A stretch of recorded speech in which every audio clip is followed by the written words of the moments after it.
Before the break, you were talking about Western responses and how they aren't entirely effective, though very well-meaning, and that there's a kind of a misinterpretation of how to approach Africa from our Western perspective. The PEPFAR program that was created during the administration of my former boss, President Bush, aimed to put 2 million people on treatment and prevent 7 million infections.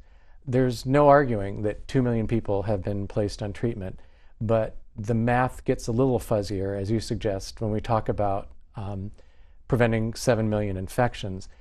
Do you think it's possible to even state such a goal and to track data that truly enables us to determine whether we, with our Western response, are meeting the goals that we've set out, or should we relook at how we, I think you're going to say we should relook at how we do prevention, right. But should we even relook at setting benchmarks like preventing 7 million infections, or is there a better way to go about this? Yeah, when you set data points like that, there's an awful lot of noise statistically, and it is very hard to figure out how one particular intervention leads to a single prevented infection. So the data is complex, but I guess what I'd say is that it's more important that the interventions be as on point as possible and dealing as much as possible with the actual root causes of the epidemic spread. And I was amazed when I was traveling around Africa by how acutely aware Africans were of the death and destruction of the AIDS epidemic, and certainly aware that it was spread by sex, but not terribly aware of the particular forces that made them more vulnerable than other people. And so I would sit, this was not everywhere, as we mentioned, in Uganda, people definitely had gotten better messaging and had understood it better, but I can recall many times sitting in these shebeens, these informal bars that are all over Southern Africa, where you're in someone's front yard and you're sitting on an upside down plastic beer crate, and I'd sit there with my notebook, sometimes out, sometimes put away, and I'd talk to people about AIDS, and I'd talk to people eventually about their sex lives. And so I would hear some variation on this. Oh yes, this is terrible, I lost so-and-so, I can remember as he or she died, and the wasting, everything was just horrible. And yet there was rarely anyway was there clarity that there were sort of sexual decision points that could be made that would be helpful, aside from, I guess, never having sex again, which people was not going to happen. So, shortly after I got there, one of my closer African friends took me out to a place in Soweto, the big township outside Johannesburg, and we would talk about all sorts of things, including AIDS. And he introduced me to this woman who he was about to, I think he was thinking about marrying. I met her and we talked, and that was quite nice. And then later on that evening, he introduced me to a couple of other women who, so far as I could tell, were his girlfriends as well. Mm-hmm. And so when these things happened, I would flip my notebook upside down and I would draw a circle. I'd say, this is you. And then I would draw 3 more circles. And I said, these are the 3 women you just told me you're sleeping with. And then I'd draw more branches off of those women and drew more circles and said, those are the men that those women are sleeping with. And about this point in the conversation, people would go like this. They'd startle. And I can remember one guy said to me, so you mean when I'm sleeping with her, I'm sleeping with this guy way over in Durban, which was a city that was a couple hundred miles away? I'm like, right. There's a network. It's not just you and her, or you and her and her.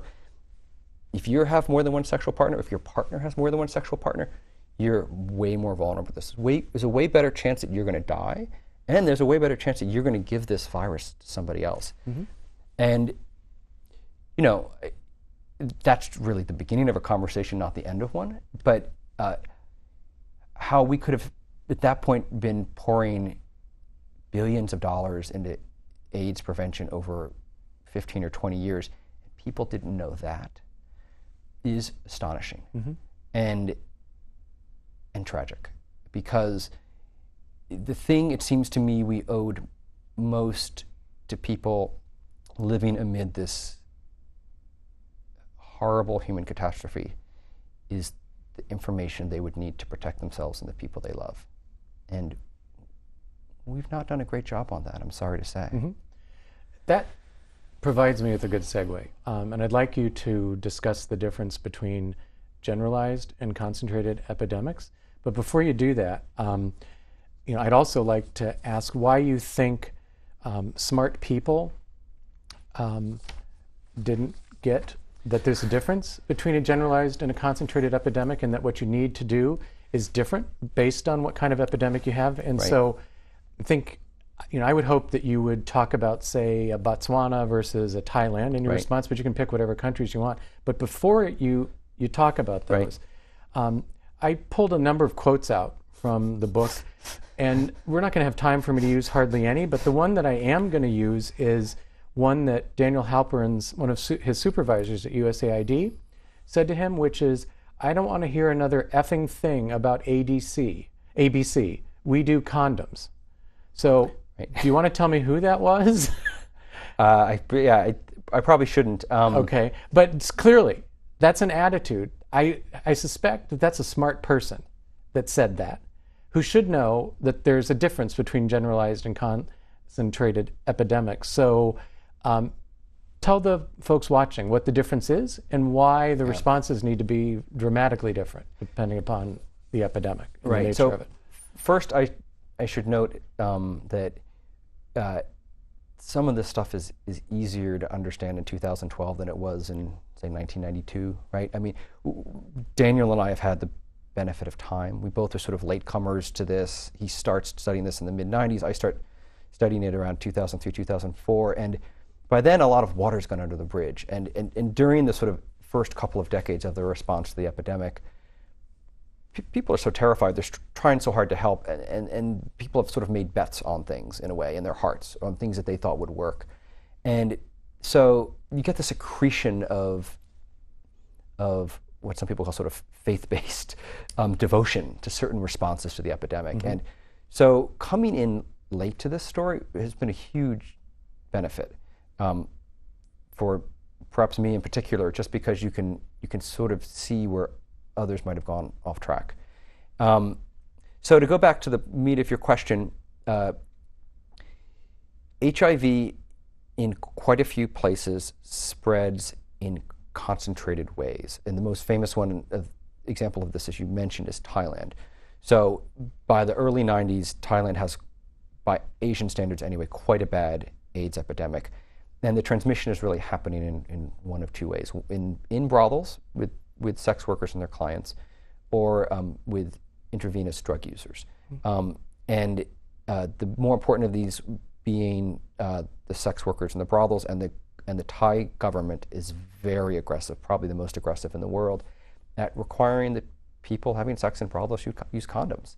And so if the HIV is spreading in a relative handful of places, and you can block its spread in that relative handful of places, that's a relatively easy intervention. Mm-hmm. What happened in the parts of Africa where HIV is particularly widespread is that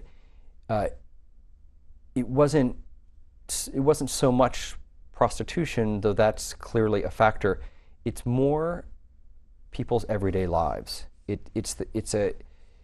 As I said, it's men having a wife and a girlfriend, a woman having a husband who spends 11 months out of the year at a mine, and while the husband's gone, she might have a boyfriend. Maybe there's help paying rent money or school fees for her children. And so what you get is a much broader kind of network of sexual interaction. And so so you might think, just glancing at this from a distance, oh, well, if you can get everyone to use condoms, great, it works. The actual experience has been, in many of the African countries with the highest HIV rates, that the reported condom usage rate is higher than it is really anywhere in the world. Mm-hmm. But they tend to get used with prostitutes in one night.